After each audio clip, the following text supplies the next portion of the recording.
You see, something is going to happen. Something wonderful. My God, it's full of stars.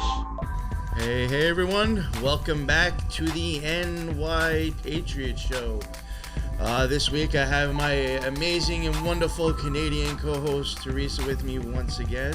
What's up, Teresa? What's going on? Not much. How are you? Good. It's Friday. It's nice out. It's not nice here. Oh, well, you know, I have to say, looking out the window, it looks beautiful out, but then as soon as you walk outside, it's like the fucking cold air smacks you right in the face. That's true, right? It's deceptive. Here it just looks gloomy and cold, so you know what you're getting. Yeah, there was a couple of days ago. I was like, oh my God, it looks so beautiful. I went to go like run outside and like go take care of some shit with like, just like a thin hoodie on. Walked right outside the door. I was like, whoa. I was like, I gotta go in and put on a jacket and a fucking hat for this. Yeah, that's December deception for you. But today, I'm very happy to do this. It's something that we've actually been working on a while.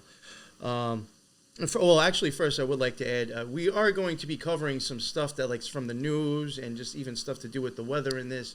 And a lot of this really is just our opinion and theorizing. But the whole way that this episode even came about is because of like, you know, about a month ago, or a little bit over a month ago, not too long ago, there was like, and I had experienced, and even Teresa had noticed it. I think you saw it first, and then I think the next day we were reporting it. Yeah. We had like this weird fog that just like crawled in, like it was like some Stephen King mist type shit to me.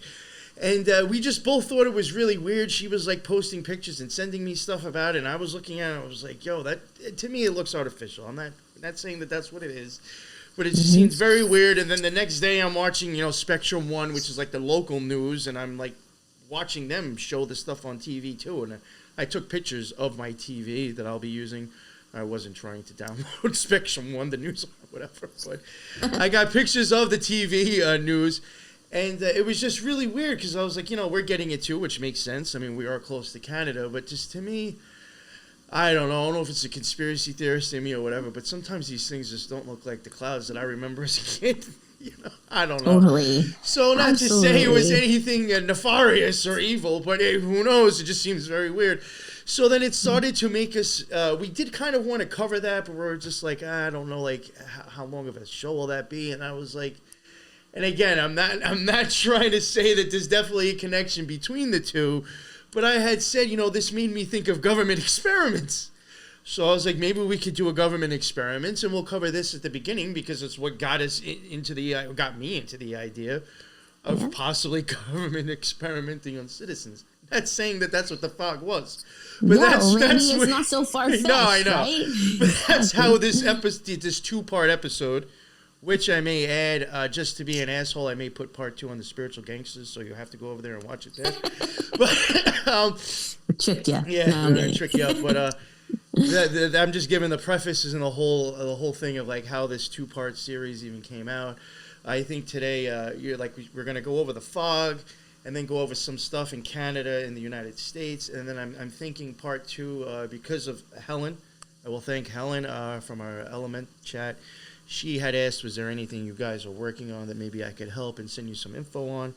And because of the holidays, and you know, I'm not patting myself on the back, I kind of like overbooked myself just to get a lot done because I knew the holidays would take out days and times that I can't do stuff. So she knew that I was kind of like overwhelmed with stuff from talking to her personally or in Element chat. I told her, I said, well, we're going to be looking up like government experiments that have been done to citizens, you know, that the government did to their own citizens. And I said, you know, maybe you could look into some of like UK. And she sent me, a crap ton of stuff in an email. So I already know that there's like, you know, that's a part 2, and we might do that in Australia and somewhere else. But I think today we're kind of going into the fog, which spurred the whole idea of possible government experiments. We're going into the fog, yes. And then we'll be covering Canada and the United States a little bit, which is some things in the past that I do find interesting that it's, you know, if they've done this before, I mean, who knows what to do it now? I hate to say it. But yeah, I mean, exactly, you can only right? go by the behaviors in the past, determine sometimes how you are in the future. I mean, that's the whole reason why they, you know, have background checks. So, sorry, but maybe we're just background checking the government here. You know? Well said. Oh man, it's true. Man. Yeah, like this mystery fog, I'll just call it that. Yeah. That happened. The one we're talking about, I'm sure a lot of people are going to know because they probably experienced it too. It was during the week of Halloween. Oh, So it was like the very end of October, beginning of November, right? maybe it was the veil closing back up. Honestly, Because maybe. it's supposed to thin during I Halloween. had started posting about it on November 3rd. So it must have been like, I think November 2nd or 1st, it must have started. I can't remember the exact day, but a lot of people, I'm in Toronto, so a lot of people in the Greater Toronto area, Ontario, and you'll see from some of the people's Instagram stories that we screenshot, it was not just Canada. It was very widespread, which is odd, I would think. That's a big cloud. It's a large cloud. Like how could you have the same? Okay, I mean maybe it's not the same fog, but what are the chances of having fog, thick, dense, all down the entire eastern seaboard of North America? Yeah. Is that likely? I don't know much about that stuff, but I just did think it was. I don't know. Again, I mean, It's just from the weird. pictures of the stuff, I just thought it looked weird in general. So. Yeah, I even had people send me pictures from Florida on the same days. Oh wow! Right? It's pretty crazy. And not everyone was coastal. Like Toronto's not coastal. We are on Lake Ontario, but we're not like on the eastern edge of the continent. You know, we're a little bit in. Right? So, I mean, it's not just coastal areas. So I find that really weird. I'll just say, like, anecdotally, I do remember exactly when it started because my son was leaving for a baseball practice and we have a large window like in the front of our house. And I remember he left with my husband and everything was fine. It was a beautiful, beautiful evening, sunny, nice. And then all of a sudden, like this aggressive fog started rolling in out of nowhere. It was literally like sunny and nice. And then 10 minutes later, complete fog cover. And I could see it like billowing over like the houses and stuff, like approaching. It was like an encroaching fog from sideways. It was really freaky. It didn't seem normal. I don't recall fog ever doing that. Sometimes I guess you usually just wake up in the morning and there's like, you know, some low hanging cloud, like fog on the ground, and usually I remember that as a kid. Or by lunch, it's cleared up. Even younger, like when I would drive, younger as a kid and like, out in Long Island, I think also depending on like kind of the area that you're in, sometimes the fog, with the trees or more, more stuff like that. Sure. I do think that might have something to play into it. Again, I don't know, but I remember as a child, like sometimes like the fog, you drive through it, you might have to put on your lights so you could see, but like there was like that shit that I saw in Canada and even in New York was like soup. Yeah. I was just like, yo, that looks like exhaust coming out of someone's car, really. Totally. It was scary when it came in, honestly. I was like a little perturbed. And I was like, oh, that's weird. And then I remember letting my dog outside in the backyard that night. And when he came inside, he was soaking wet. But it wasn't raining. And I was like, would fog make you like that wet? Like I had to dry him with a towel and everything.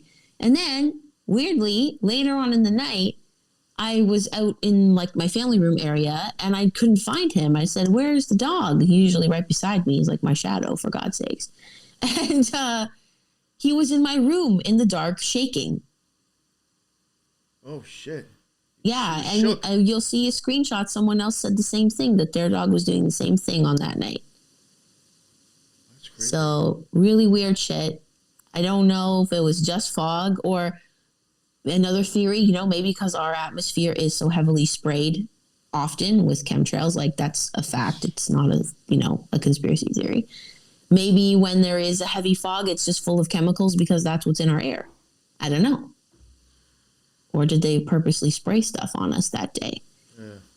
I don't know if you want to bring up some of the... All right, so I just wanted to show some examples from people's Instagram stories. There was a guy, his name is Adrian_Alexander89 on Instagram, so shout out to him because he was covering and collecting like a lot of different people's experience from this like mystery fog the week of Halloween. So this is from my own personal Instagram story, November 3rd. So I'm assuming the fog must have been November 2nd, most likely, when it was like the most prominent, because I posted about it the next day.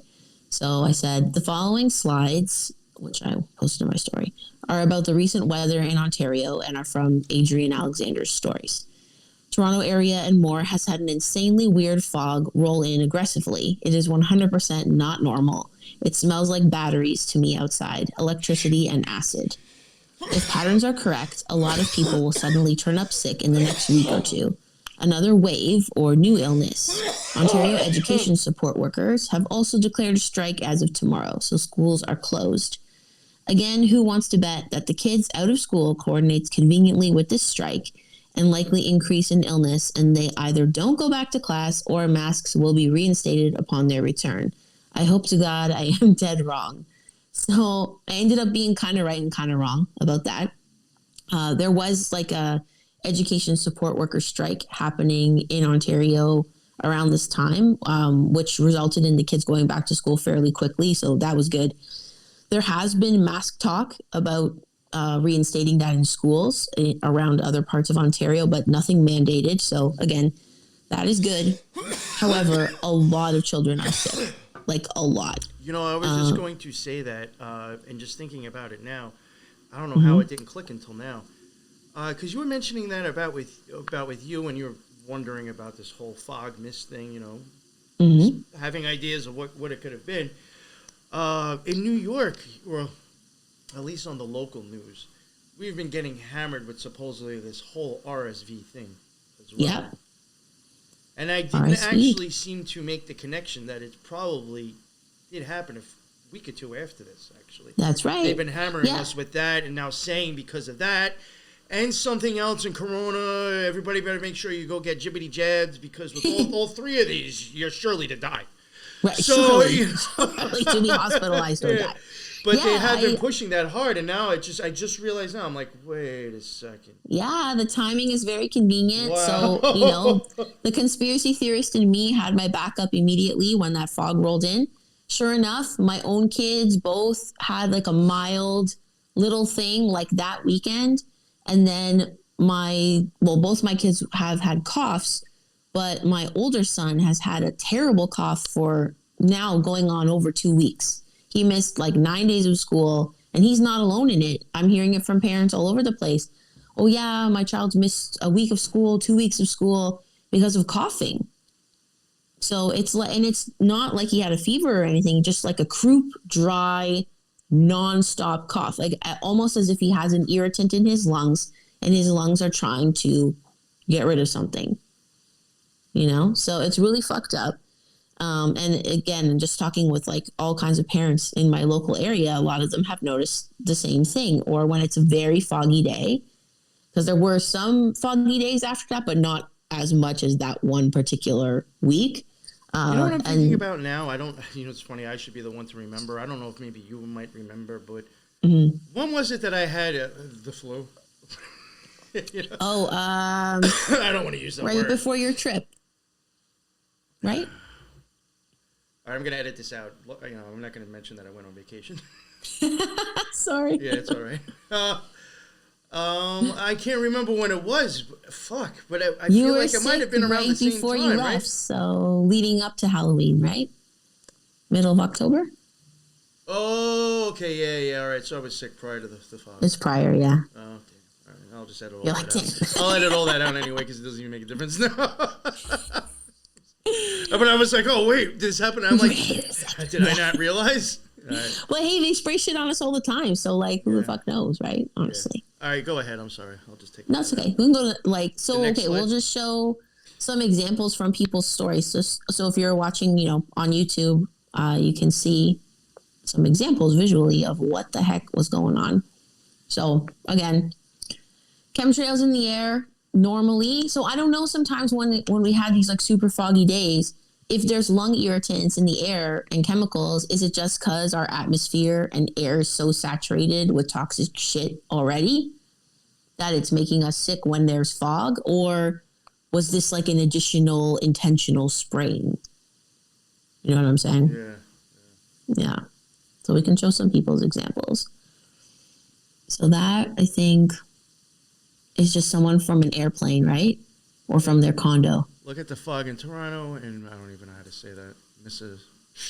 Oh, Mississauga. What is that, like your version of the Mississippi? No. Yeah, so they left for Chicago on a plane, but they're flying over the city of Toronto. And look at that fog rolling in from the side. It's literally going from west to east. So Mississauga, the place they're talking about, is west of Toronto, where the airport is. So that makes sense, that it's coming from the west, going to the east, more into the downtown. Yo, this is like the opening of an M. Night Shyamalan movie. Totally, like The Mist. Yeah. Well, that's Stephen King, but I'm thinking like even like Devil because it showed the city. Oh, but like, okay. But like this does look like something you'd see like in some kind of weird sci-fi or maybe even a horror movie of like some shit rolling into the city and the town. It felt so dark and like demonic outside. It really did. It does look creepy. It's creepy as fuck. Continue. I don't know what this is. Okay, so this is somebody's like outdoor camera in Vaughan. So Vaughan is a city just north of Toronto. So the person said, I'm in Vaughan. This is from a clip from my camera. The fog is super thick here. I've never seen anything like it. It's been days and that it's been happening here. So when you check the camera, it looks like snow. All these particles are flying around. It looks like a blizzard. But if you are outside, it just looks like really thick fog. It's the oddest thing. While walking the dogs last night, I felt as though I was breathing differently. I don't have any asthma, no breathing issues at all, but something was just different about the air. So yeah, that's a very typical testimony that people were sending in. This is all again from Adrian Alexander's Instagram account.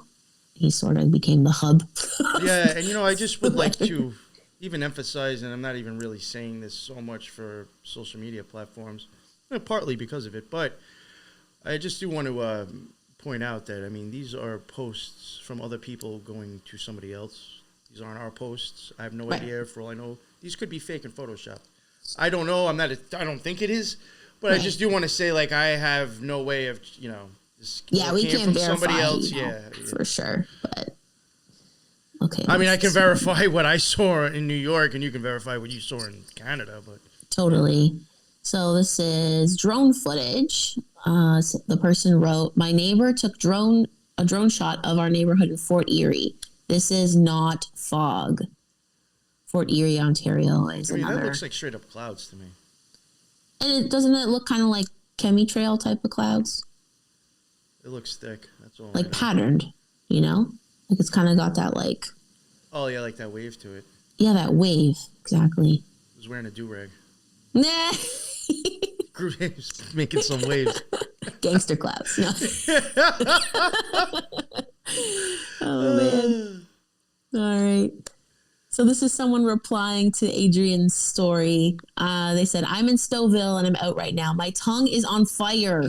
I'm tasting chemicals. What the heck are they spraying us with? Stouffville, Ontario. You know what I actually thought was interesting, and I'm not even like, I guess maybe I'm just kind of playing devil's advocate to an extent. Mm-hmm. When the guy had mentioned something about smelling electricity, I do think that's, I guess maybe probably from looking at it a different way, I find that interesting, and then at some point I'm just finding it as like, well, is that a surprise? Our bodies run on electricity, and, we know that there's free floating electricity in the air.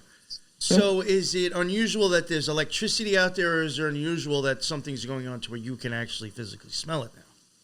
Oh, yeah. Because, Tesla even knew that there was electricity floating around freely in the air. So it's out there. It's just, what is it that made us smell it now? Right. Maybe whatever they're spraying is to enhance the properties of the free electricity floating around, Yeah, who knows? Like, maybe there's a purpose for that. But, the smell that I smelled personally was very much like when you'd smell like a leaking battery. Oh. You know what I'm saying? It's like an acidic electric smell. Gotcha. Yeah. So this is a person who was flying on Sunday, coming back from Florida. So many layers, they said. Look at that. It's just like a blanket. Wouldn't you think natural fog would have like a gradual, fading out? You know what the thing is that people also have to keep in mind too, like as we're looking at this, I'm even forgetting, maybe it's because I'm slightly buzzed now, but these, I'm looking at it, I'm like, it's a fucking cloud, but I'm like, no, that's also on the ground. Yeah, that's low. Yeah, that's like the fog on the ground. But like as you're looking at it here, like one could think like that does just look like a A cloud. cloud in the sky. Yeah, Yeah. no, that's literally on the ground. It's wild. Yeah, see, this is Downtown like the shit that I Toronto. was seeing on TV for New York, type like this. Yes, so this is someone in there, I guess a condo or a building, 50 floors up in the air. Look at that blanket. Jeez. And it was like that, like all the way down to the ground. You could not see. Yo, imagine having to like, how do you get to work? Right? How do you get anywhere? So I think this is just a screenshot that Adrian Alexander had shared, proving that weather modification in Canada is a thing. There's laws about it. It's not it's not a conspiracy. They can legally modify the weather, and I know some people had put in a Freedom of Information Act request about like if someone was actively like experimenting around that time. So I haven't heard any follow up to that. But I hope I'm not wrong, but I do actually think I think even the U.S. government has like kind of admitted, in the same thing to an extent. I could be wrong, but I'm almost positive they have. That's right. like when people are like so surprised about the idea of it. I'm like, well, they've already mentioned. Totally. And you know believed what's it's funny? That we're recording this today. Just this morning, I woke up to like a slew of text messages from my parents. And my dad had sent a video about HARP, like the weather modification technology. And like even like 6 months ago, my parents didn't even think chemtrails were real. And then today he's sending a video about HARP. And I was like, I told you so. So I was like, wow, people are getting more aware of it, That's This is pretty cool. Okay, so this one, the person said, tasted metallic to me. Couldn't get the taste out of my mouth last night, and I was in my car. Rolled in downtown Toronto around 5:30 p.m. I live in Stouffville. When I got past the 407, which is a highway, it magically disappeared. It was here this morning, though. So it seems like there's like these cutoff points where just like the cloud of fog like stops, and then you're in the clear. It's the dome.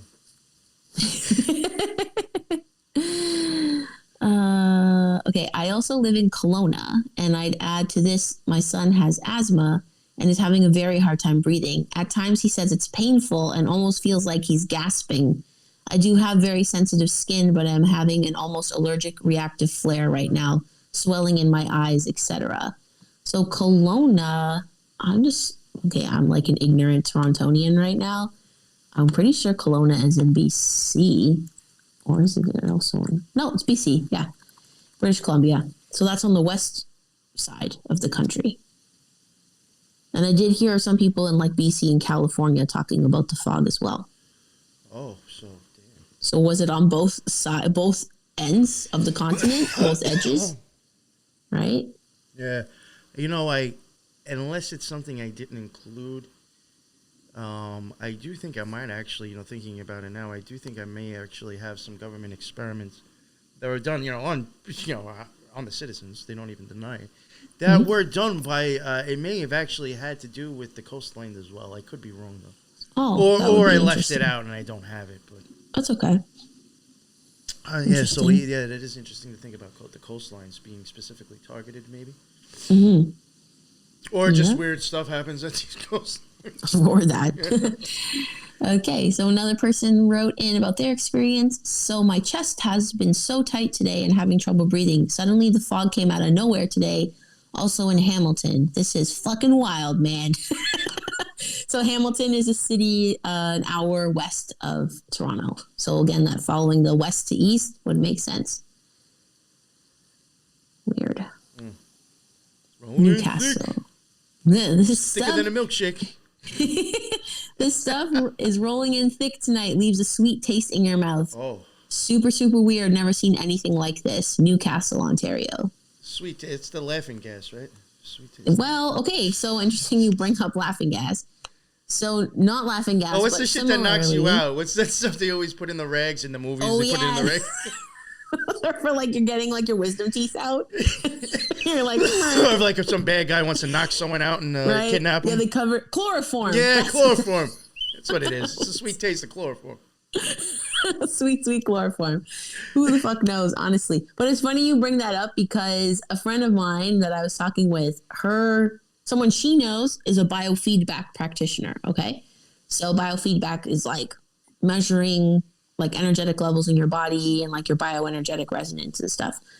And she ran a scan on her son because her son is super sensitive to chemicals and allergies and all this kind of stuff. So when the fog happened, she ran a scan on her son because he got very sick and his breathing was terrible. And she picked up in her biofeedback report a chemical called phosgene, Phosgene,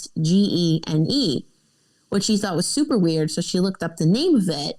Turns out phosgene is responsible for like 85% of the deaths in World War I due to chemical warfare. Oh.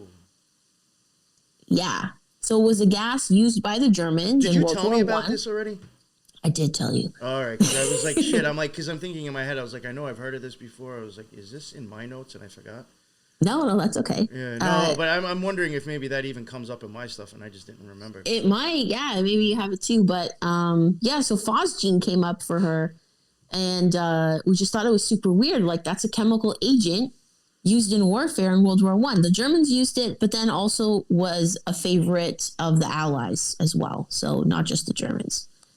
So a lot of people died due to phosgene exposure in World War I, and it irritates the lungs. It can cause like pulmonary problems, eye irritation, and skin irritation. Is that why my kid has been coughing for 2 fucking weeks? Yeah, I feel like you've been telling me about your kid being sick and coughing like constantly. Because I think it's even like, I don't know, has it inconvenienced? I just feel like it might have been like a worry for us even recording. That I just feel like, I'm like, didn't I say something to you recently? I was like, I feel like your kids have just been constantly like sick for like the last 2 weeks. Yeah, the last 2 weeks has been a lot. And so what, we are December now, but that would have happened about 2 weeks after the fog was sprayed. 2-3 weeks after. Mm-hmm. What's this one? Whitby, Ontario. All right. So this person said, I don't know about the taste, but the smell tells it all. Like crushed antibiotic pills. Sour and bitter. Such a foul, unnatural smell. Especially where I live, this is not normal. Whitby, Ontario. And that's a view from the car. That's what I remember driving in. A blanket like that. This is my residential neighborhood. You can't even see the houses. There's supposed to be houses on the side. You can't see them. Peterborough. Okay. Peterborough, Ontario. This is Peterborough, midday, 3:30 p.m. I have been I have been congested for 2 days, sneezing, blowing my nose, head feels stuffy and irritated for sure. So another weird thing about this mystery fog was that it would last like all day. Like you'd think regular fog would clear around like lunchtime, the sun starts coming up, kind of like burns it away. This would last all day, clear up for 10 minutes at like 4 p.m. and then come back. Like the timing of the fog doesn't even make sense. It's not like a naturally occurring pattern. All right, so this person said, this pairs perfectly with the fact that China has rolled out inhalable Jabberwockies. I haven't heard of that. I mean, I guess it's possible. Yeah, I have heard of that, as well as for livestock. They do that. So this is a picture of someone's, I guess, a light outside of their porch. And you can see there's like little particles. It looks like it's snowing, but it's not snowing. That's fucking creepy. Yeah, it's creepy. This is Washington State. So it says what'd they say? Last pic was from a couple weeks ago in North Bend, Washington. A smothering, smelly smoke that was supposed to be from a Canadian wildfire. We had this for almost a month. Not normal. So they also did that here during Diwali. I have to look up when exactly Diwali is, but there was like an alert on our weather app at the time saying, due to excessive fireworks from Diwali, there would be lung irritants in the atmosphere. So be careful. How much fireworks do you need? Like, I was just going to say, how many fireworks are you expecting? It's not Canada Day. Like, I mean, yeah, some people celebrate it, but it's not like... I'm like, I've never seen that on the news here for 4th of July. So I feel like they do these little alerts to cover up what they're doing or like excuse it? That's weird. Like, Did they tell these people there was a wildfire and then just spray the shit out of them? You would think if New York hasn't pulled some scientific fear shit with that. You know, like if they haven't tried that yet, is it really true? I don't know. Right? I just feel like, you know, even with the amount of fireworks that are done, even though they're illegal in New York, but still, like, even done, you know, they do fireworks professionally here in New York for the 4th of July. I've never seen no shit like that ever mentioned. No, never. Because of the fireworks. Right? Oh, sorry, my dog. All right. So someone took a little piece of it. So they said they wiped the fog off of their windshield, and the paper towel was full of dust-sized tiny metallic particles, very, very tiny. The video doesn't capture it, but the paper towel was sparkling, which makes me think of smart dust. I don't even know what that is. You don't know what smart dust is? No. Okay, so smart dust is like a DARPA creation, right? And if people don't know, like the acronym for smart, like your smartphone or your smart TV or your smart whatever house, like SMART actually stands for specific, measurable, achievable, relevant, and time bound. So when they call it smart, it's not because it does a lot of stuff. It's not because it's cool. They call it that because it's to measure things and like track things.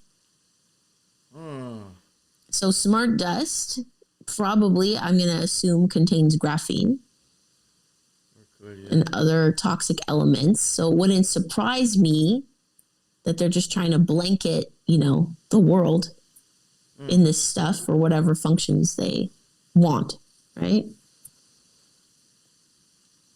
What does this one say? This is from Michigan? Yeah. I was waiting to see one from Michigan. I'm near Lansing, and the fog we've had the last week is unreal.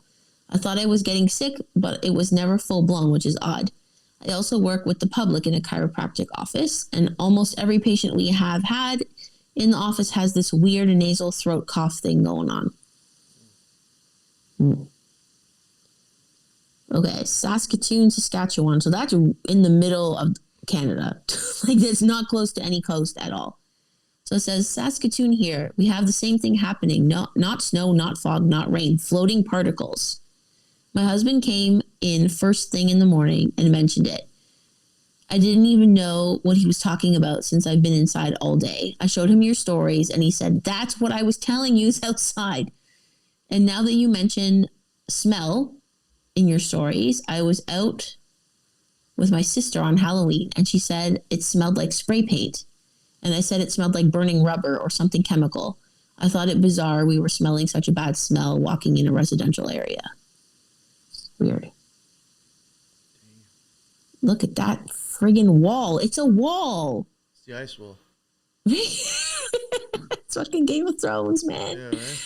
So this is Grimsby, Ontario. Fog coming in over Grimsby 4 days ago. Bad taste in my mouth. I can't get rid of it, and multiple absence seizures in a day since. Oof. That person was having seizures. That's crazy. Yeah, but I mean, I wonder if they were already like it. I'm sure, yeah, they may already have a condition, but to trigger them. Yeah. So this person said, I 100% agree with similar symptoms. I'm very in tune with my body, doing power yoga 5 times a week. Good for you. Wednesday and Thursday, there's seemingly this pulse or electro energy, making it more difficult to breathe. My chest cavity seems like it's vibrating, and I am generally unsettled. Yeah. British Columbia, so the West Coast again. Yes, BC was like this 2 weeks ago when everyone I know got sick. I'm talking a lot of people suddenly on the Thursday and Friday. Yes, my kids got sick that weekend with like a cold, I would say, before they started their coughing fits. This person talked about the animals. Yes, so my cat has been acting real strange the past few days too, crying all the time and doesn't want to stay outside like she usually does. So kind of like what happened to my dog. So I'm assuming they're showing these little particles right here and commenting on this. Yes, so this is Belleville, Ontario. It looks like someone's barbecue cover. So they said their barbecue cover was covered in dew this morning. Finally dried, and I see these tiny little white particles only on the top. I think this is what's really floating around and congesting people up.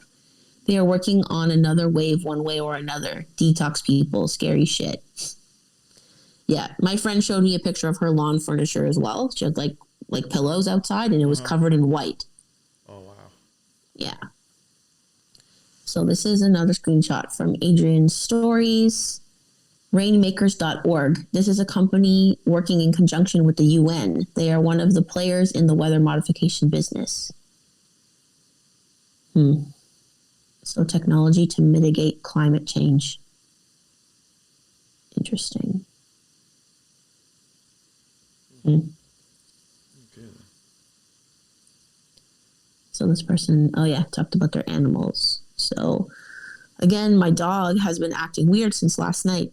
Seems scared for no reason. Was hiding in the closet. This person says, I have a long-term carbon dioxide detector in my home. We normally see around 650 ppm, parts per million, I guess. These last 4 days, it's been well above 1,000 ppm. The Canadian Indoor Air Quality recommends mechanical ventilation if over 1,000 ppm. This is not normal. I've been doing indoor air quality audits for 15 years, and I've never seen ratings go up everywhere this fast. Oh. That's crazy. Where is this one? Michigan? Oh, my gosh. Oh, my gosh. We are in White Lake, Michigan. And the fog has been unreal here, too. And I've been waking up super congested and having shortness of breath this entire week. My husband also smelled a metallic substance in the air today while we were at a park in Pontiac Lake. Crazy. Another one from Vaughan, just north of Toronto. Damn, this is really messed up, and I thought something was wrong with me until I started seeing all the messages in your story. I'm up in Vaughan, and I thought the fog seemed really strange. I've been feeling chest pressure and difficulty breathing. I work out 5 days a week, eat well, and in great shape. I am also unjabbed. Because there was a theory that the Adrian Alexander guy was proposing that like maybe the whatever's in this fog, a mystery fog, would affect jabbed and unjabbed differently. And that maybe jabbed people couldn't really smell it. Gotcha. If they're like, I don't know. That's just a wild theory, you know.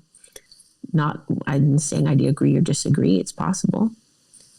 So this person's pictures, they said, saw these tonight. Never have I seen it this thick before. I'm in rural Waterdown, Ontario. It always gets foggy in cool mornings, of course. So I know what real fog looks like. I know what real right? And what time it comes. That's the thing, the timing. What we've been seeing recently isn't real at all. Agree with that. Oh, also everyone around me, including myself, got sick since it started with flu-like symptoms. Haha. One more from Chatham, Ontario. I'm in Chatham, Kent, Ontario. I began to feel chest pain and congestion immediately after the first fog day. We had 3 heavy days in a row, yes. After flipping through your stories, I messaged all of my friends that are unjabbed like myself, all the same stories. We are all currently sick. So is this some sort of attempt to like inoculate the rest of us? Who knows? That's your picture, right? Yeah. This was right off of the TV. That might even be my finger, probably. But yeah, this is what they were showing the next day after you were telling me about yours. This was on the TV the next day for New York City. That is crazy. Have you ever seen it like that before? No. That's what I was saying. Like, not this thick. I mean, not that I remember. I mean, could it have happened when I was younger and I just didn't think anything of it and not pay attention because I wasn't like, interested in it or questioning why does the fog look like that? But right, not that I can remember. No, I mean, well, and look how sunny it is in that picture too, right? Yeah, it's so sunny. It shouldn't be that foggy at that moment. And where's that? That's what bridge? I forgot now. I should probably know just from looking at it, but I have no idea. So foggy, right? That's creepy. Yeah, that's it. That's all I have for right. my photos. But yeah, I mean, it was definitely like I had seen it on the news, and I was just like, oh shit. I probably could have like looked online and grabbed more pictures, but I thought that was just enough to show. Like, it did make it here, too. And I was even like, yo, that shit is thick. Yeah, the furthest away I heard, so we had a couple people from BC, Saskatchewan, and even Florida. So this is like a wide area, right? Like all in the same week. It's really bizarre. Mm-hmm. All with different climates, too. It's not like we all have the exact same weather. Well, I also find it interesting that, I mean, it was being seen on other coasts, like both sides of your country. Mm-hmm. Yeah, very weird stuff. So I think we have enough testimony there to gather that something was afoot. Something was afoot. It was just weird. We can't say for sure. Definitely weird. So yeah, it gave us the idea, like, you know, I wouldn't be surprised if the government is up to some shady shit, as they have been in the past, right? Mm. Yes, and I guess maybe we can get up to some of the shady stuff in the past. Yes, let's look at and the after shady talking shit. after talking about the fog, what other better way to start it off with Operation Sea Spray? Bingo. It was a U.S. Navy secret biological warfare experiment using Serratia, Marcescens and Bacillus or whatever. Look at the screen. There's some type of bacteria. I thought I was talking about Sriracha sauce. Sriracha sauce, yeah. What is that word? Yeah, I'm just not even trying. Operation Sea Spray was a 1950 U.S. Navy secret biological warfare experiment in which this bacteria was sprayed over the San Francisco Bay Area in California in order to determine how vulnerable a city like San Francisco may be to a bioweapon attack. Starting on September 20th, 1950, and continuing until September 27th, the U.S. Navy released 2 types of bacteria from a ship off the shore of San Francisco, believing them to be harmless to humans. Based on results from monitoring equipment at 43 locations around the city. I mean, just think about that. They set up 43 monitoring locations around the city. Yeah. The Army determined that San Francisco had received enough of a dose for nearly all of the city's 8,000 residents to inhale at least 5,000 of the particles. Wow. The Senate subcommittee hearings in 1977, the U.S. Senate Subcommittee on Health and Scientific Research held a series of hearings at which the U.S. Army disclosed the existence of the tests. Army officials noted that the pneumonia outbreak in their testimony, but said any link to their experiments was totally coincidental. The Army pointed out that no other hospitals reported similar outbreaks, and all 11 victims had urinary tract infections following medical procedures, suggesting that the source of their infections lay inside the hospital lawsuit. In 1981, Nevin's surviving family members filed lawsuit against the federal government, alleging negligence and responsibility for the death of Edward J. Nevin, as well as financial and emotional harm caused to the Nevin's wife from the medical cause, blah, blah, blah. But and that also got overturned. They did lose that, but somebody has tried taking them to court because of this. Mm-hmm. Yeah, I think this might be more about that. Yeah, between 1949 and 1969, open-air tests of biological agents were conducted 239 times. In 80 of those experiments, the Army said it used live bacteria that its researchers at the time thought were harmless. So again, they thought this stuff was harmless. But then again, it's like, well, why the fuck are you even testing it? Like, right. Did you think it was going to give positive... what am I looking for? Side effects? You know what I'm saying? Yeah. Like, I don't know. Like, what kind of, like, if you're looking for side effects or if you're looking for reactions to it, I mean, is that positive at all? You know what I'm saying? Yeah, or like if they want to just test unless how like many it cured people of particles- illnesses, like there's nothing positive I think about that at all. Right. Or like if they just want to test particle inhalation, why don't they just use like water vapor then? Yeah. Something like really safe. In the 1950s, Army researchers dispersed zinc cadmium sulfide, known as a known cancer-causing agent, over Minnesota and other Midwestern states to see how far they would spread in the atmosphere. The particles were detected more than 1,000 miles away in New York State. What? And then this bacillus, whatever, the same thing that was mentioned here, never shown to be harmful to people, was released in San Francisco, again, that I just mentioned, New York, Washington, D.C., and along the Pennsylvania Turnpike, among other places. In New York, military researchers in 1966, again, spread that stuff, also believed to be harmless, in the subway system by dropping light bulbs filled with bacteria onto tracks in stations in Midtown Manhattan. What the fuck? The bacteria were carried for miles throughout the subway system. Army officials concluded in a January 1968 report that similar covert attacks with a pathogenic disease-causing agent during peak traffic periods could be expected to expose large numbers of people to infection and subsequent illness or death.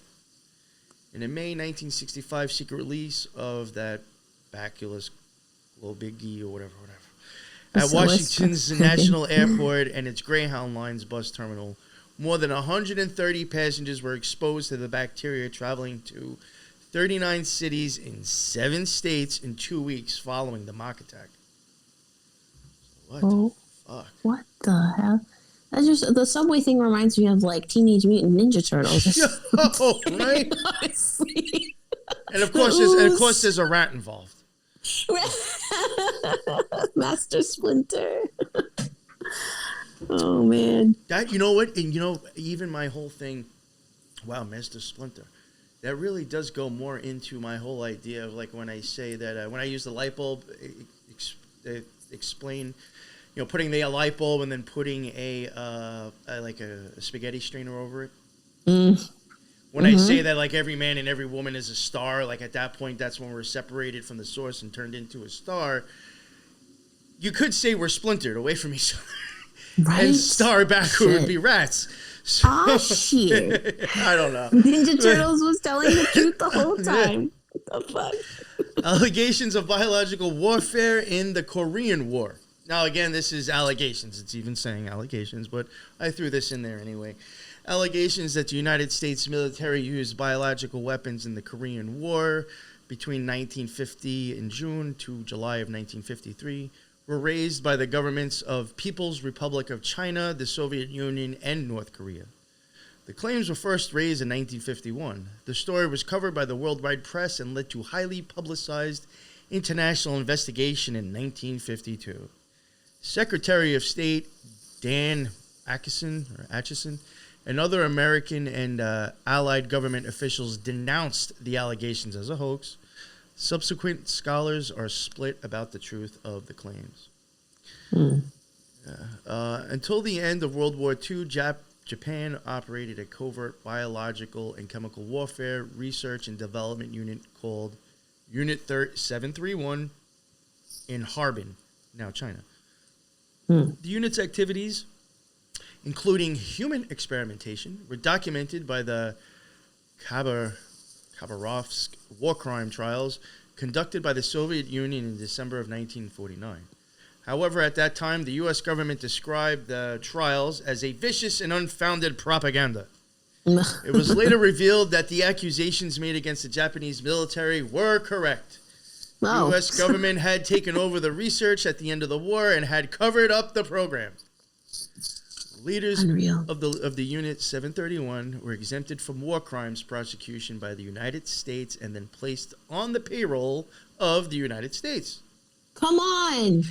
On the 30th of June, 1950, soon after the outbreak of the Korean War, the U.S. Defense Secretary George Marshall received the report of the Committee on Chemical, Biological, and Radiological Warfare and Recommendations, which advocated urgent development of a biological weapons program. The Biological Weapons Research Facility at Fort Detrick, Maryland, was expanded, and a new one in Pine Bluffs, Arkansas, was developed.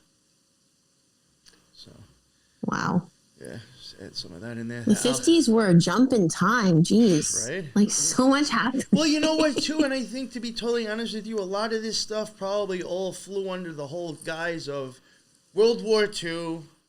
We have to become militarist, we have to grow our military. You need all this shit. You know, it's all done under the guise of we need to protect ourselves and make sure we're ready for the bad guy when it comes. Right. So you actually Yeah. get people like probably okay with, oh yeah, we need to do all this stuff, you know.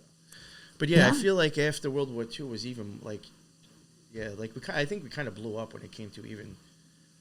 I don't know if we had this stuff prior, or you know what I'm saying, and then coming out admitting we have it, but whatever. I feel Yeah, like it there was could a be, lot of- right? I just feel like, you know, a lot of technology and started all of a weaponry. sudden booming around then. Yeah, NASA, media, like a lot of stuff really just ramped up exponentially, like post World War II, which I'm sure we could speculate on reasons for that. It's just the fact that the Nazis came over here. Bringing their magic and electricity. Nazis never died. My favorite hashtag that I use ironically on Instagram. Nazis never died. All right, so here's some of the allegations from that too. During 1951, as the war turned against the United States, the Chinese and North Koreans made vague allegations of biological warfare, but these were not pursued. General Matthew Ridgway, the United States commander in Korea, denounced the initial charges as early as May 1951. He accused the communists of spreading deliberate lies, and a few days later, Vice Admiral Charles Turner Joy repeated the denials. On January 28, 1952, the Chinese People's Volunteer Army headquarters received a report of a smallpox outbreak southeast of Incheon. From February to March 1952, more bulletins reported disease outbreaks in the area of Kowen. I don't even know how to say this one. Pyongyang, Maybe. Kimhwa, and Manchuria. Is this Korea, right? Fucking yeah. Pyeongchang, maybe. I can't see your screen. Yeah. I think it's China. Oh, China. Sorry. Yeah, the Chinese soon became concerned that when 13 Korean and 16 Chinese soldiers contracted cholera and the plague, while another 44 recently deceased were tested positive for meningitis. Although the Chinese and North Koreans did not know exactly how the soldiers contacted the diseases, the suspicions soon fell on the Americans. So whatever, there was just some shady shit going on with that. Very shady. When the International Red Cross and the World Health Organization ruled out biological warfare, the Chinese government denounced them as being biased by the influence of the U.S. and arranged an investigation by the Soviet-affiliated World Peace Council. It's just funny how, like, you know, then somebody else was even saying that the WHO was being biased, but now we forget about that. Exactly, right? The World Peace Council set up the International Scientific Commission for the Facts Concerning Bacterial Warfare in China and Korea. The main reason I even just wanted to pull this up is because I just wanted to point out that I thought it was interesting how, you know, other countries in the past have said that maybe the WHO is just talking shit. Yep. And just, playing things out to their own game, right? Yeah, and I'm not reading this off. It's just showing that the counterclaims, you know, the U.S. the whole time basically always has said this is a hoax or it's propaganda. You know, so, like, again, that's why I said it's just an allegation. I actually spent too much time on that than I should have, but It's okay. whatever. This from Minneapolis to St. Louis. The military tested how a biological or chemical weapon would spread throughout the country by spraying bacteria as well as various chemical powders, including an especially controversial one called zinc cadmium sulfide. I think it was part of this, I think, does go into what I read before. Low-flying airplanes would take off sometimes near the Canadian border, and they would fly down through the Midwest, dropping their payloads over cities. The sprayers were tested on the ground, too, with machines that would release clouds from city rooftops or intersections to see how they spread. Wow. So releasing clouds from the tops of buildings. Yeah. What the fuck? To prevent suspicion, the military pretended that they were testing a way to mask the whole city in order to protect it. They told city officials that the tests involved efforts to measure ability to lay smoke screens about the city to hide in case of a nuclear attack, according to Cole's account. Was this like Spy Hunter when you throw out the smoke screen to lose the guy behind you? Right? Remember that video game? Where you can throw the oil slick? Oh my God. But imagine if you're like in a plane and you want to bomb a city, wouldn't you have like radar or a map at the least? Like, you know where the city is, even if it's covered in a blanket of fog, you still know if you drop a bomb, it's going to hit that city. Oh, well, now you just notice to go where the fog is. Right? Yeah, exactly, right? The potential toxicity of that controversial compound, zinc cadmium sulfate, is debated, but some people say it can cause cancer. The air tests were conducted around the country as an operation large area coverage. There was evidence that the powder, after it was released, would be then located a day or two later as far away as 1,200 miles. There was a sense that you could really blanket the country with a similar agent. In 1966, a study of the vulnerability of the subway passengers in New York City to covert attack with biological agents. And I mentioned this before. The New York subway system experiments are among the most shocking in terms of the numbers of people exposed, to coal. The guy's writing this.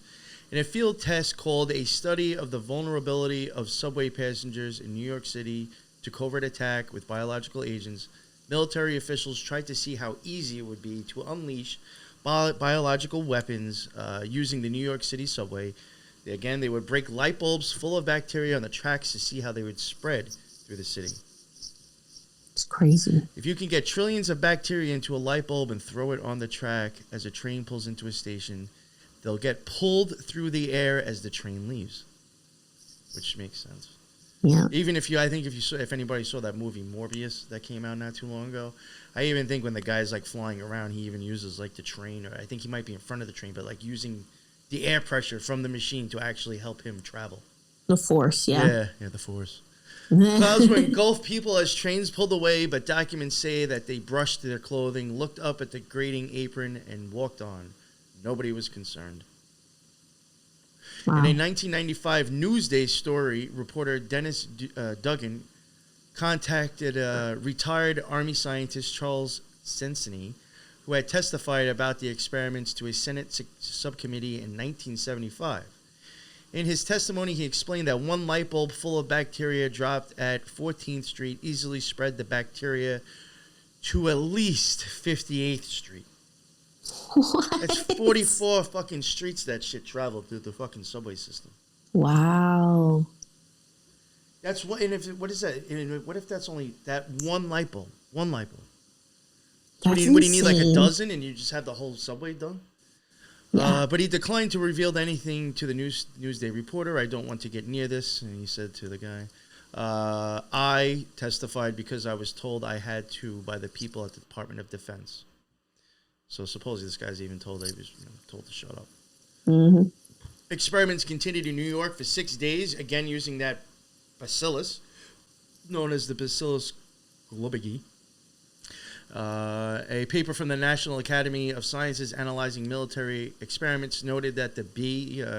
globigii is now considered a pathogen and is often a cause of food poisoning.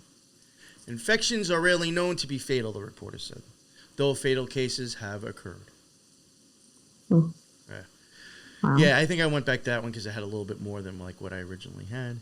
Now on to something completely new. We have Operation Top Hat. Operation Top Hat was a local field exercise conducted by the United States Army Chemical Corps in 1953.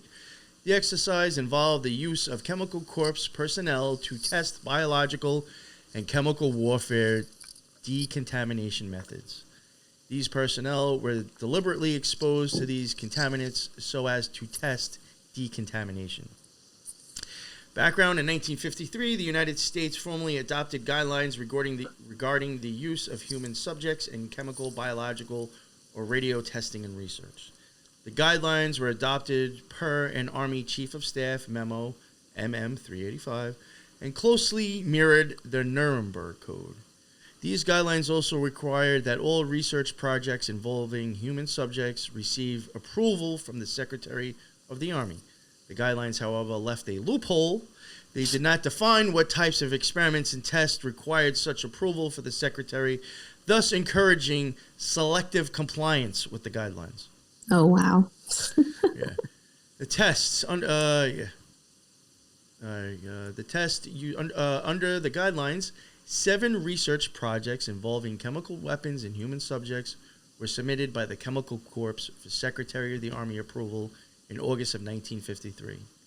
One project involved vesicants, and one involved phosgene, Phosgene. That's what we mentioned before. Yeah, and 5 were experiments which involved nerve agents. All 7 were approved. Operation Top Hat, however, was not among the projects submitted to the Secretary of the Army for approval. Operation Top Hat was termed as a local field exercise by the Army and took place from September 15th to the 19th, 1953, at the Army Chemical School at Fort McLean, Alabama. In 1975, Pentagon Inspector General's report, the military-maintained Top Hat was not subject to the guidelines requiring approval because it was in a line-of-duty exercise in the Chemical Corps. The experiments used Chemical Corps personnel to test decontamination methods for biological and chemical weapons, including mustard gas and nerve agents. Chemical Corps personnel participating in the tests were not volunteers and were not informed of the tests.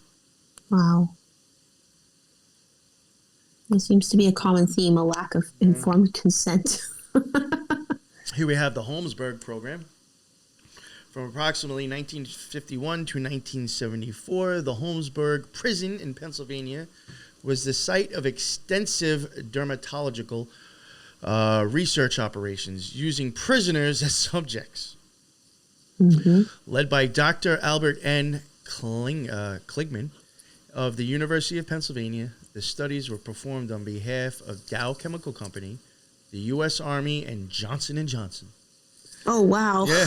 Dow Chemical wanted to study the health effects of dioxin and other herbicides to discover how they affect human skin because workers at its chemical plants were developing chloracne. In the study, Klingman applied about the same amount of dioxin as to which Dow employees were being exposed. In 1980 and 1981, some of the people who were used in the study sued Professor Klingman because they were suffering from a variety of health problems, including lupus and psychological damage. Wow. Kligman later continued his dioxin studies, increasing the dosage of dioxin, which he applied to the skin of 10 prisoners to 7,500 milligrams of dioxin, which is 460 times the dosage that the Dow Chemical official Jared K. Rowe had authorized him to administer. So, like, now they're even, 468 times the allowed, dosage. It's not only are you experimenting, now you're taking it into your own hands and jacking it up, right? The Holmesburg program paid hundreds of inmates a nominal stipend to test a wide range of cosmetic products and chemical compounds whose health effects were unknown at the time. So, yeah, a lot of people, weird. Very weird. And we have some experiments involving other radioactive materials. Again, immediately after World War II, researchers at Vanderbilt University gave 829 pregnant mothers in Tennessee what they were told were vitamin drinks that would improve the health of their babies. Oh, my God. The mixtures contained radioactive iron, and researchers were determining how fast the radioisotope or whatever crossed into the placenta. Wow. 4 of the women's babies died from cancers as a result of experiments, and women experienced rashes, bruises, anemia, hair and tooth loss, and cancer. Mm-hmm. From 1946 to 1953, the Walter E. Fernald State School in Massachusetts, in an experiment sponsored by the U.S. Atomic Energy Commission and the Quaker Oats Corporation. Oh, boy. 73 mentally disabled children were fed oatmeal containing radioactive calcium and other radioisotopes to track how nutrients were digested. The children were not told they were being fed radioactive chemicals. They were told by hospital staff and researchers that they were joining a science club. Oh, my God. The University of California Hospital in San Francisco exposed 29 patients with the rheumatoid arthritis to total body irradiation, 1 to 300 rad dose, to obtain data for the military. In the 1950s, researchers at the Medical College of Virginia performed experiments on severe burn victims, most of them poor and black, without their knowledge of consent, with funding from the Army and in collaboration with the AEC. In the experiments, the subjects were exposed to additional burning, experimental antibiotic treatment, and injections of radioactive isotopes. The amount of radioactive phosphorus-32 injected into some of these patients, 500 microcuries, and in parentheses, 19 MBQ. No idea what any of that means. But it was 50 times the acceptable dose for a healthy individual. For people with severe burns, this likely led to significantly increased death rates. Between 1948 and 1954, funded by the federal government, researchers at the Johns Hopkins Hospital inserted radium rods into the noses of 582 Baltimore, Maryland school children as an alternative to, I don't even know what this word is, adenoid ectomy. I have no idea. Oh, an adenectomy. Yeah. When you get your adenoids removed. Similar experiments were performed over 7,000 U.S. Army and Navy personnel during World War II. Nasal radium irradiation became a standard medical treatment and was used in over 2.5 million Americans. What the fuck? In another study at the Walter E. Fernald State School in 1956, researchers gave mentally disabled children radioactive calcium orally and intravenously. They also injected radioactive chemicals into malnourished babies and then collected cerebrospinal fluid for analysis in their brains and spines. Wow. Jesus. In 1961 and 1962, 10 Utah State Prison inmates had blood samples taken, which were mixed with radioactive chemicals and re-injected back into their bodies. What? The U.S. Atomic Energy Commission funded the Massachusetts Institute of Technology to administer radium-224 and thorium-234 to 20 people between 1961 and 1965. Many were chosen from the Age Center of New England and had volunteered for research projects on aging. Doses were 0.2 to 2.4 microcuries. Then it has 7.4 dash crazy 8s, 88.8. Of course. For radium and 1.2, whatever. That's just telling you how much was given. Yeah, that's some weird stuff I just wanted to toss in. Very weird. Yeah. The stuff with kids, honestly, and disabled or mentally, challenged people, it really bothers me. Like not that none of it at all bothers me, but that part, it's hard to hear, honestly. And then I have here, early in the evening of December 2nd, 1949, General Electric officials, in conjunction with representatives from the Department of Defense and the Atomic Energy Commission, AEC, unleashed the largest single known incident of intentional radioactive contamination at the Hanford site, known as the Green Run. This fuel processing experiment utilized raw irradiated uranium fuel elements cooled for only about 16 days, only before dissolving in acid. Under normal conditions, irradiated fuel would be cooled for at least 83 to 101 days to allow short-lived radioactive materials, such as iodine-131, to sufficiently decay before processing and subsequent release into the environment. The formally classified report dissolving of 20-day metal at Hanford states that the Hanford officials initially planned to release approximately 4,000 curies of iodine-131 and 7,900 curies of xenon-133, but ended up releasing in actuality 7,780 curons of iodine-131, along with 20,000 curies of xenon-133 into the surrounding area's atmosphere with a 7-hour period. Wow. In comparison, the March 1979 Three Mile Island incident released between 15 and 24 curies of radioactive iodine. The Green Run operation remained classified and unbeknownst to the public until 1986. The release of 1900 formally classified documents became available through the Freedom of Information Act. At the beginning of the release, air scrubbers used to filter an estimated 90% of the radioiodine from the effluent gas were intentionally deactivated to maximize. So even in here, I think what they're saying is that they even took out some of their filters and stuff to make sure that this stuff spread the best. Yeah, the most. Yes, released into the atmosphere. Air Force planes equipped with air sampling radiological measuring devices monitored the movement of the radiation until late in the afternoon on December 3rd. Wow. The overall pattern of deposited iodine-131 on ground vegetation extended in a elongated shape about 40 miles wide and 200 miles long, lying northeast and southwest of the Hanford site. So this shit spread pretty far. They really knew what they were doing, and they're trying to do it as best as they could. Right.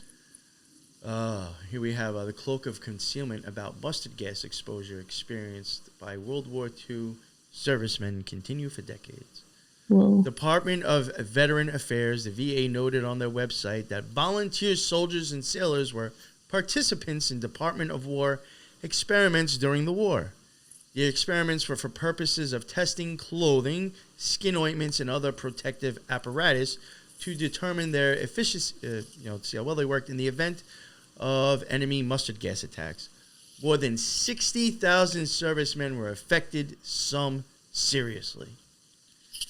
And the National Toxicology Program of Health and Human Services has outlined 3 types of mustard gas experiments on the military in World War II. Patch or drop tests on the skin, closed chamber tests, and open field tests. The greatest amount of full body system exposure occurred in the chamber and field tests. Outfitted with protective clothing, participants were placed in a gas chamber for an hour or more until penetration of the clothing occurred. This penetration often resulted in moderate to severe chemical burns.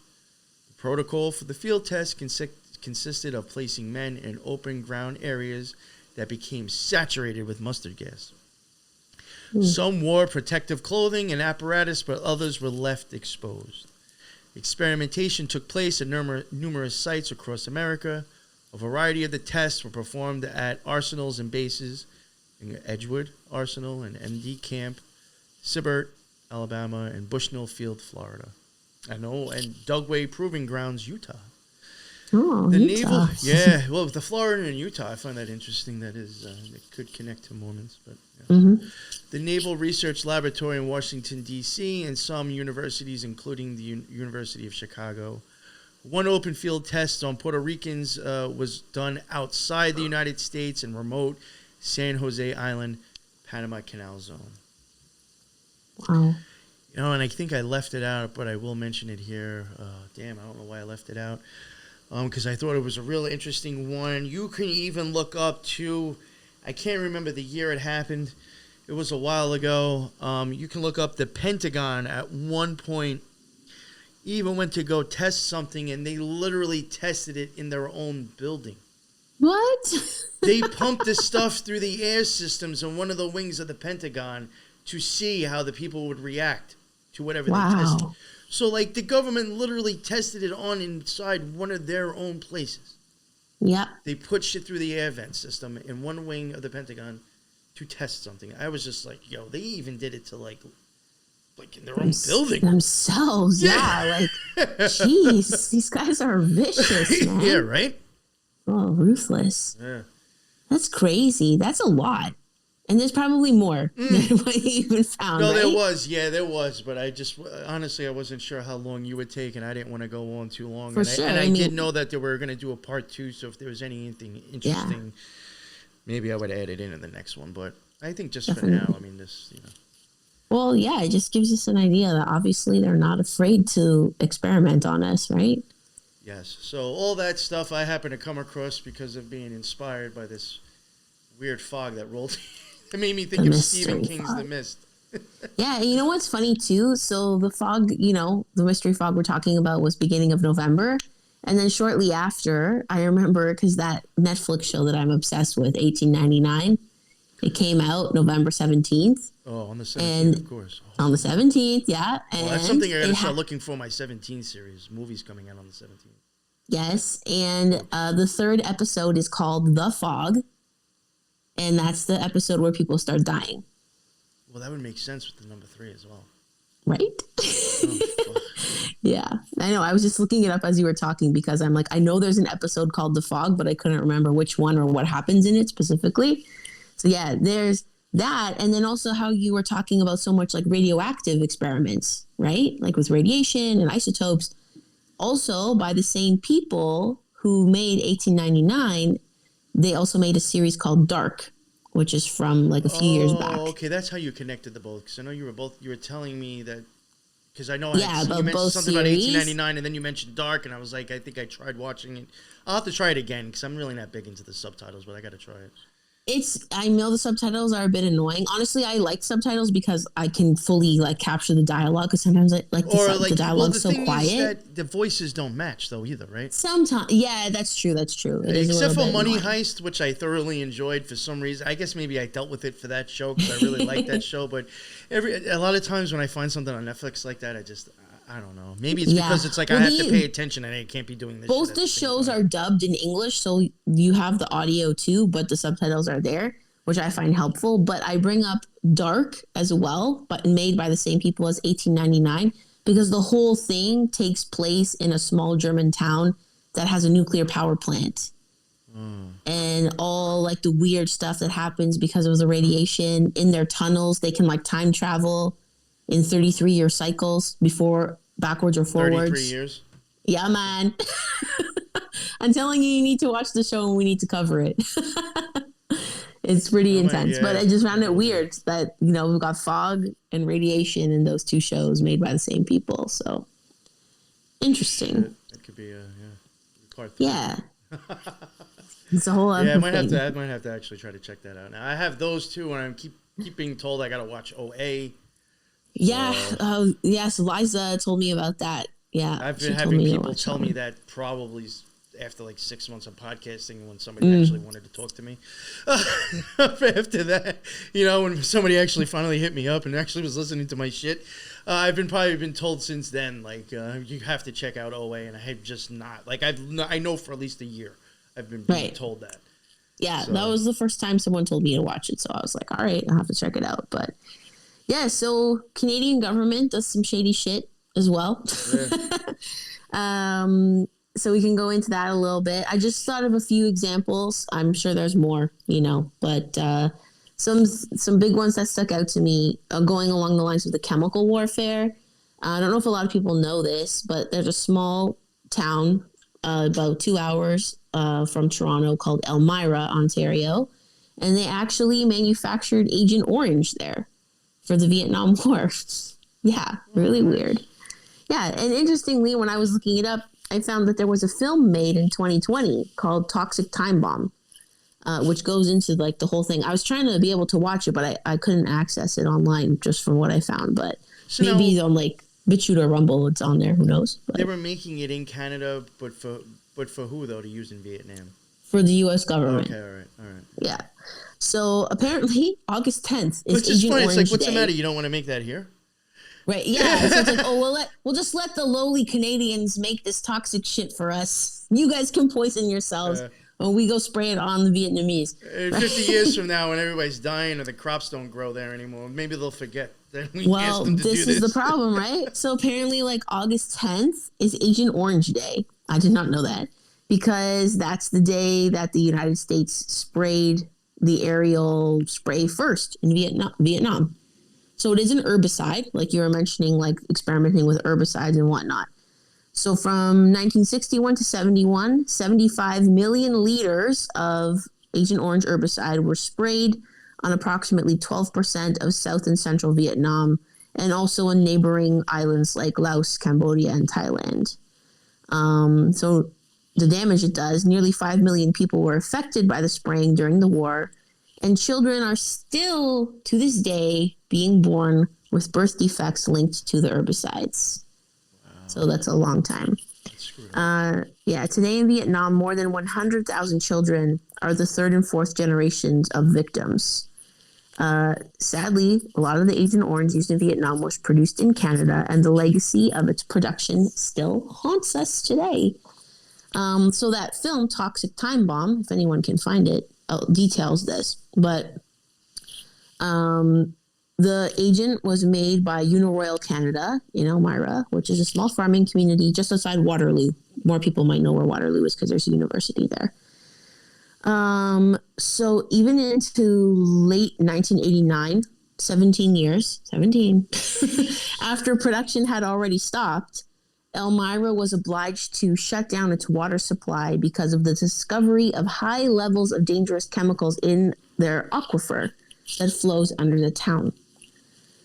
So maybe not a direct experiment on Elmira citizens, but intended for citizen damage to foreigners. But I do have a friend who grew up in Elmira, and she's very into like holistic health, all that. And she's convinced that like her brother is autistic because of the water in their town. She's convinced. And she's like, a lot of kids like have like, learning issues or like behavioral stuff. So she's convinced that has something to do with it. And I'm like, maybe. You never know, right? So Agent Orange was also widely used in Ontario as an herbicide for decades. I did not know that. And it may have also been used in other provinces and territories. And the Ontario government has admitted this itself. Wow. Yeah. That's the best when they even come out and admit it. Right? Yeah, they admitted at some point. When people have kind of forgotten about it, and then when people won't be mad anymore about it. Right. Yeah, people aren't mad anymore. Yeah. So like, okay, yeah, it's true. They'll slip that out when like gas is at $5 a gallon, so everybody's pissed off about that and just like, oh, whatever. I don't care what you did 50 years ago. Fucking blame Putin, but by the way, we did this. Yeah. Our government poisoned people on purpose. Fuck, the gas is high. It's Putin's fault. We can't afford electricity and gas, so we don't care. It's true, right? Apparently in 2007, the Canadian federal government made some payments to people whose health was affected by spraying Agent Orange at a Canadian Air Force base in Gagetown, New Brunswick. So apparently in Gagetown, at this, Army base or whatever, Agent Orange was sprayed as an experiment in June 1966 and June 1967. They also sprayed Agent Purple and Agent White, which are other herbicides. And this was ordered by the U.S. military to experiment on what would happen. I thought you were talking but they sprayed it on Canadian military. I thought you were talking about Reservoir Dogs for a second. Right? Oh my God, that movie's so fun. Agent Orange, Agent White. Yeah. I was like, is this a Twin Peaks season 4? Maybe that's where they got the names from. Who knows, right? Oh, geez. Yeah, but they have never found like you know how they used to like dispose of radioactive waste in barrels or like environmental waste in barrels and then like bury it. So people are saying that, they can't find evidence of anything being buried at Gagetown, but apparently this did occur because people have been paid out for damage from it. So it's not just a rumor. So weird, the Elmira Agent Orange thing. I found that really bizarre. And I had never heard of that till I met a girl who was from there and she had told me about it a couple of years back. Really weird shit. Another crazy thing that Agent Orange even makes me think of OA again because it would be AO and just backwards.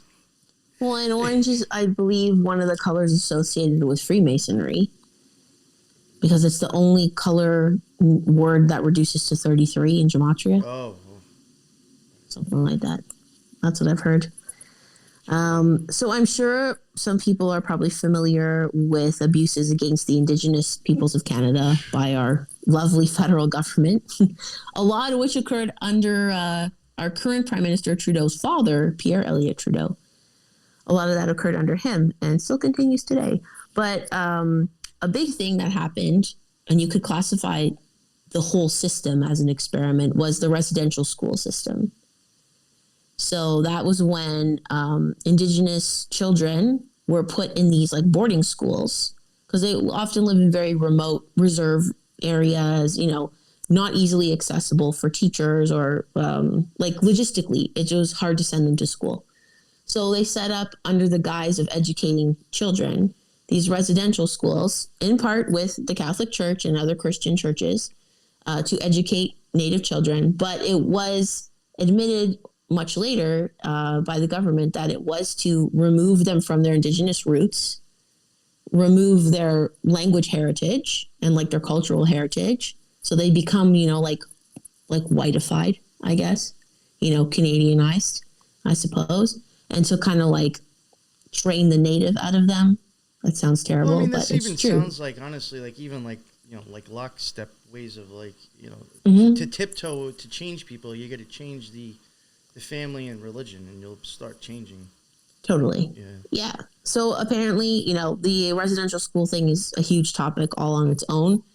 But some things that did happen in the residential schools pertaining to like experimentation specifically was that they did malnutrition studies on children in the schools because the schools were notoriously underfunded by the government on purpose and didn't have like proper nutrition even for the children at these boarding schools, right? And it's funny because a friend of mine, she told me this story where she's from here, like from Toronto. And honestly, in Toronto, you don't see a lot of Native people like just walking around. It's mostly in like more rural areas of Canada. But she was walking by Lake Ontario, and there was a group of Native men doing like a fire ceremony, like just around this like small fire pit. And she kind of like walked past and was like kind of like looking at them curiously. So they struck up a conversation with her. And it was in like March 2020, like when everything just started happening with COVID and whatnot.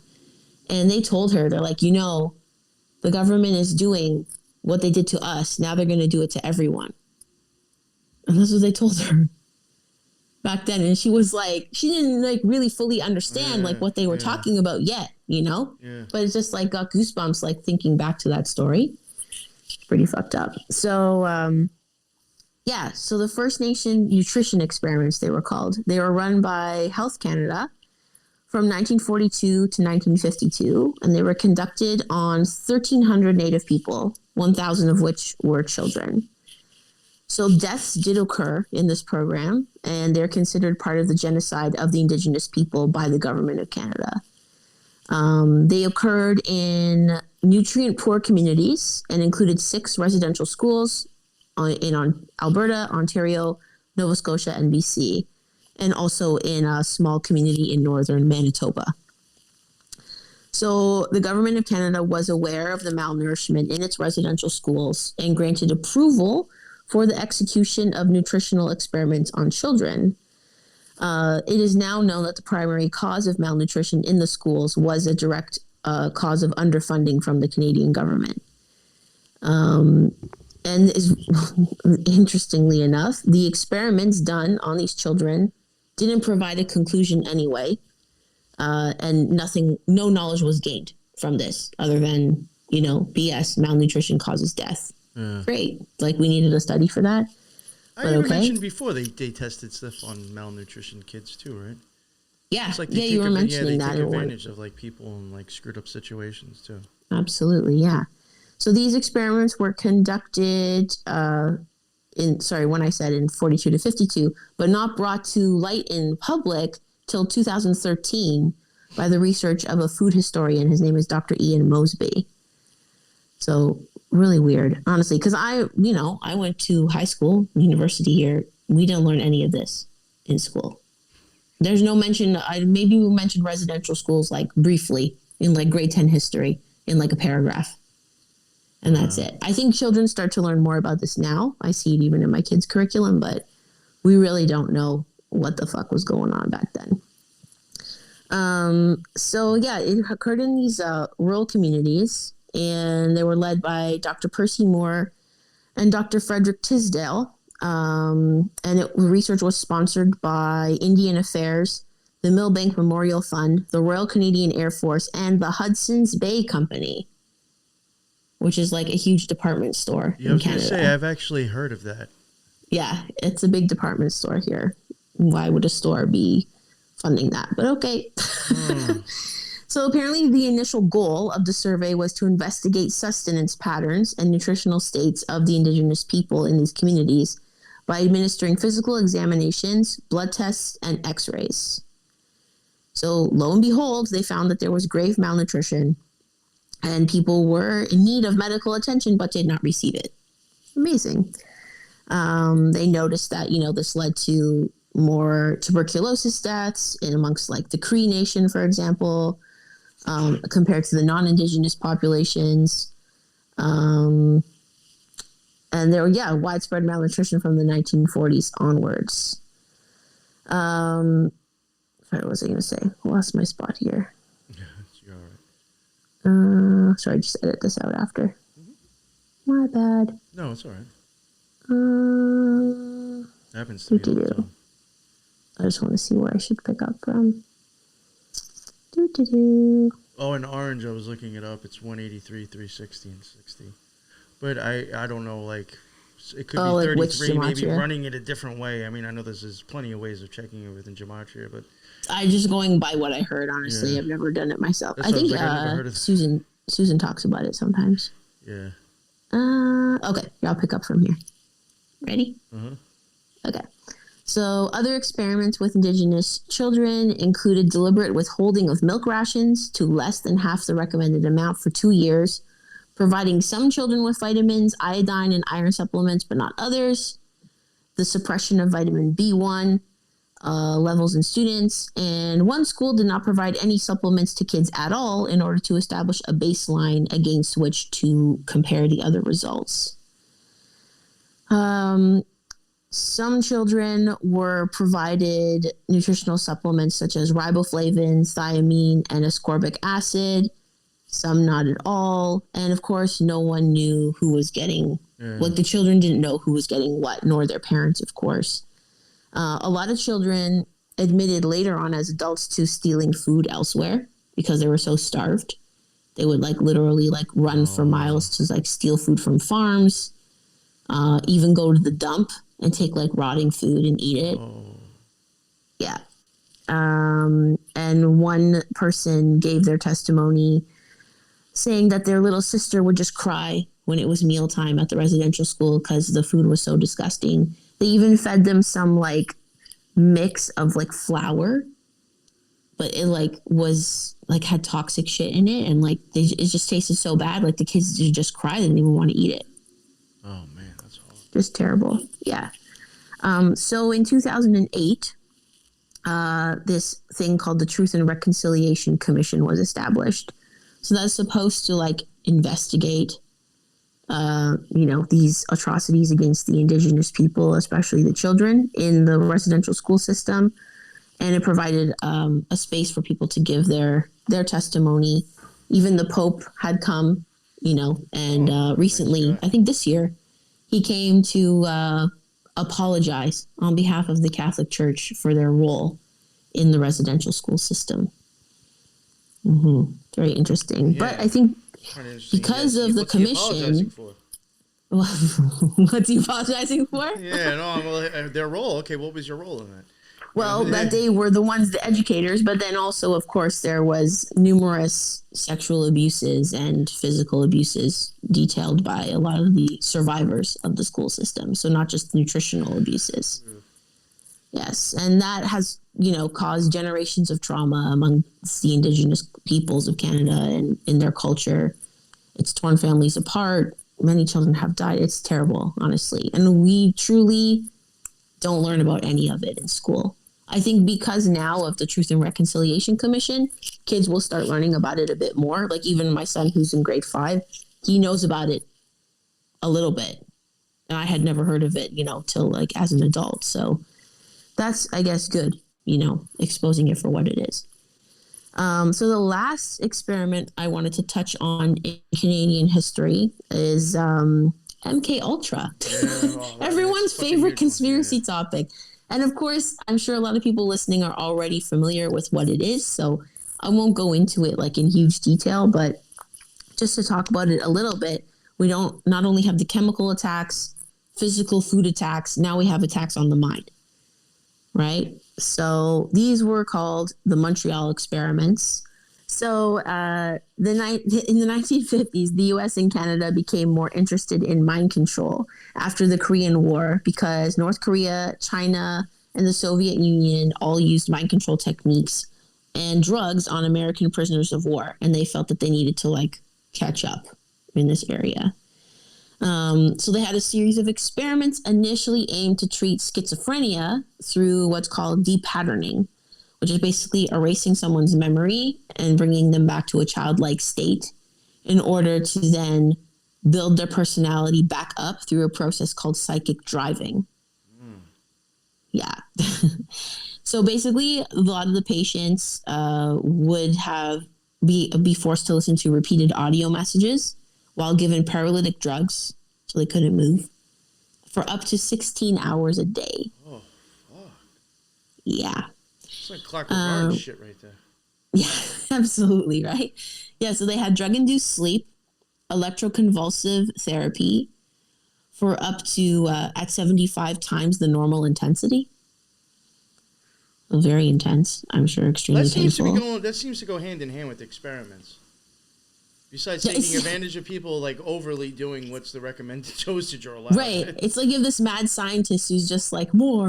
It's like, at what point did you think, like, I mean, did you go from like, we'll go a little bit over, or did you just straight go for 75 times more? Like where, did you work up to that, or did you just say, let's just start there? Like, do they just want to see how high you can go without killing someone? Yeah, like, I don't know. Right? I guess. Like, what are you even testing for at that point? Anyways, patients also experience sensory deprivation and drugs like LSD and Thorazine. Yeah. Thorazine, an antipsychotic drug. So, for example, through the process of depatterning and then psychic driving, a patient could get up to 10 days, 16 hours a day, of negative messages aimed at attacking a personality problem, followed by 10 days of positive messaging to rebuild the personality. Wow. Yeah. So these experiments were conducted at McGill University between 1957 to 1964 by Scottish psychiatrist Donald Ewan Cameron. It was funded by the Canadian government and the CIA as part of Project MKUltra, and this was revealed to the public in 1975. There is controversy, though, if Dr. Cameron knew who was funding his experiments or not. Some people say, like, he might not have known that it was CIA-backed. But does it really matter? You're electroshocking people at, like, 75 times the norm. So even still today, the topic of the Montreal experiments has been kept quiet by the CIA through destruction of files and non-disclosure agreements, of course. There are still people and families who have tried to, like, claim damages against the government. And I think I've read around 300 claimants, but about 250 have been denied outright because they either didn't suffer enough or they couldn't provide like sufficient evidence of their suffering. Sounds ridiculous, honestly. Some of the patients did experience positive improvements in their schizophrenia, but then also suffered in extremely non-humane ways.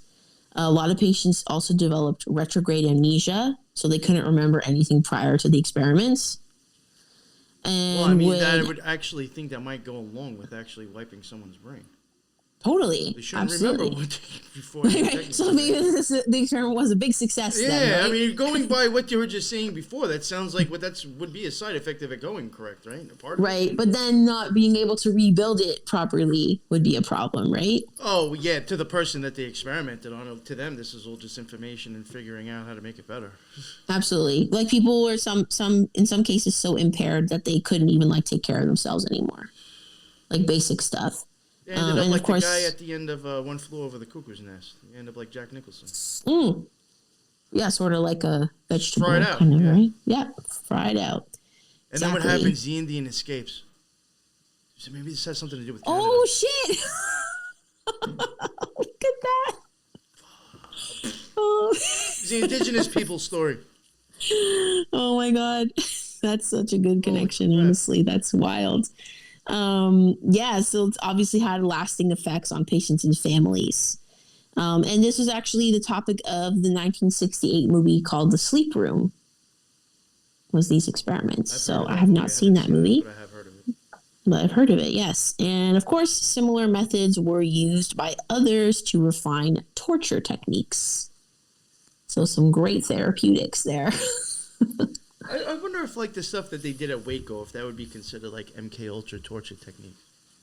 You know, like when they were like blasting music and like shining shit into the house to try to get I think them to so. just, like mentally break. I wonder if that would be considered kind of like MK Ultra in a sense.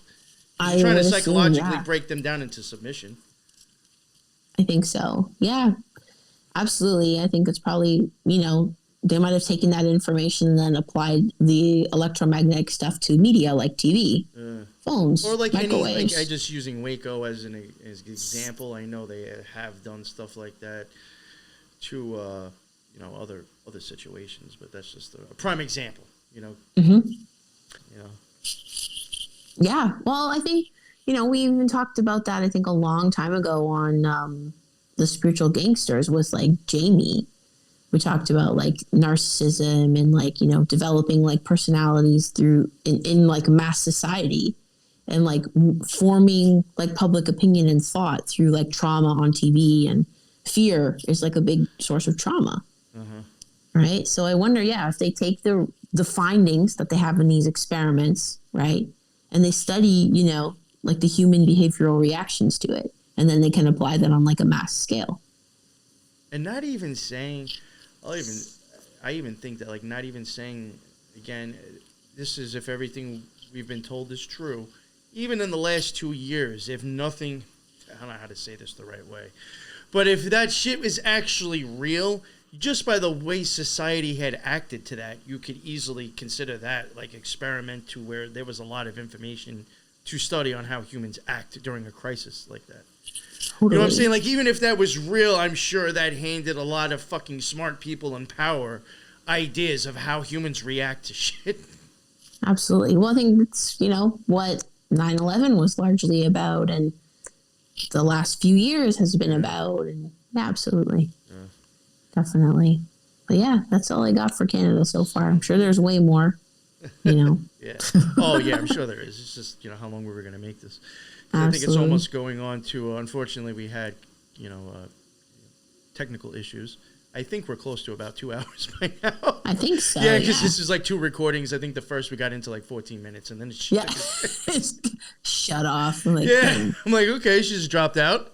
Yeah, if anybody uses StreamYard, that new beta version to record people separately, it's going to pull off of your internet connection and it probably won't run as smooth. So that's just if you have a shitty connection like me. StreamYard users know that if you go to use that new beta thing, it's probably going to tug on your internet a little bit and might cause problems.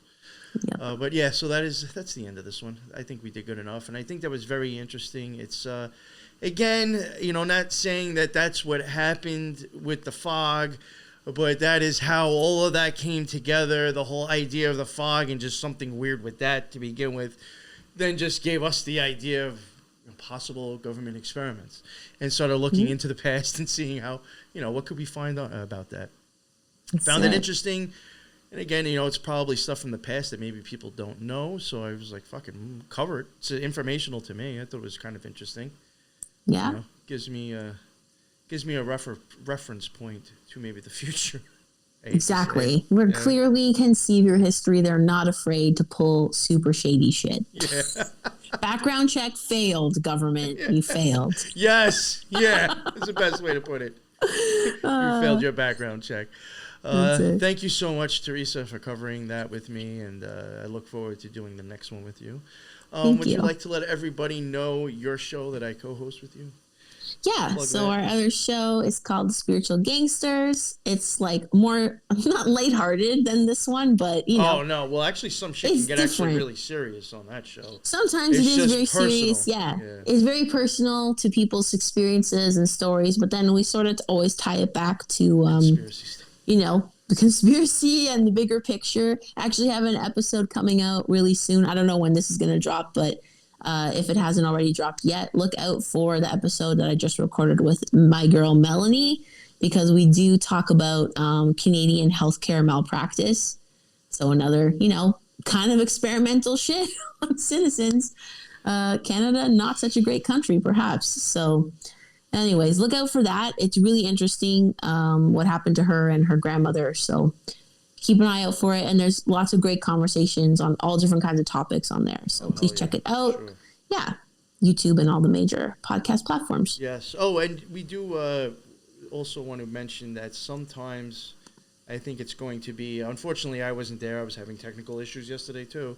So I wasn't there for Melanie. But that and like when we had Hibbler on, those obviously are not YouTube-friendly podcast shows. When you start getting into medical shit, holy fuck, YouTube, Yeah, we won't even put that one up on YouTube, so. If you are somebody who normally catches the videos because of YouTube, there is going to be more shows on her podcast and mine that don't drop on YouTube, unfortunately. Yeah. If we want to have a casual conversation and I have to censor ourselves, more than likely it won't be on here. Yeah, or unless we try real hard or just present a specific thing. And I know, and to be totally honest with you, the horrible thing about YouTube is that, like, really, if you're not talking about medical shit, I feel like anything else will fucking fly. Even to shit that they shouldn't allow, in my opinion. Totally. Stuff they shouldn't allow. Like, they'll let that fly, but as soon as you get into medical shit or mention, whatever, Jesus exactly. Christ. And the horrible thing is that it could come out of your mouth in 1 second and just be a joke, a random joke or for something else, and they'll hit you for that. It's like it's not even really on the topic. It was just like we had a random combo bantering for 2 minutes. I mentioned some silly shit I saw on TV, went back to the topic. Oh, you said what? Strike. That's like, fuck on, really? Totally. But, it's so annoying, honestly. Because of that whole rant, check out our podcasts as well, because there probably is more stuff on there than you will find on YouTube. If you're listening to me on BitChute, you don't have a problem. Everything goes there anyway. Everything flies there. It's fine. And by now, I'm sure people have noticed the Rumble. I'm not dropping on there anymore. I'm not wasting my time. So you're going to have to check out BitChute, or you're going to have to check out YouTube. So, I just wanted to mention that. I also do want to mention, please check out our Element server.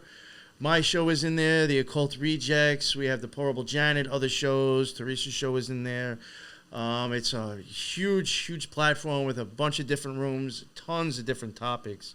I mean, really, if you're into the stuff that I cover, there's going to be plenty of things in there that I'm sure you'll find interesting and be into. You can use the web-based version, so it is not just another app on your phone. If you don't want to download another app, you can get the web-based version. You can use that on your computer, and I think even still from your web browser on your phone. So definitely check that out, because I will be kind of doing, I don't know if it's going to be monthly. I'd like to do it that way, but may end up being like every 4 to 6 weeks. I am going to try to do like lives with people from there and other shows from there, have other shows on, give people the option to call in, or even jump on StreamYard with us from Element. So it will be a way of fans and listeners to, I guess, contact and kind of kick it with us, every once in a while. Yeah, if you're willing to, building. If you're willing to come on. And again, you don't even have to show your face. I'll just drop the StreamYard link. You just share your mic on your phone. You talk through your headset. You don't need a microphone. You can just talk in your underwear. Turn off your camera. Nobody has any idea what's going on. So, you could be sitting on the couch like Al Bundy with his hands down his pants. So we don't have any idea. That's exactly what I was imagining, too.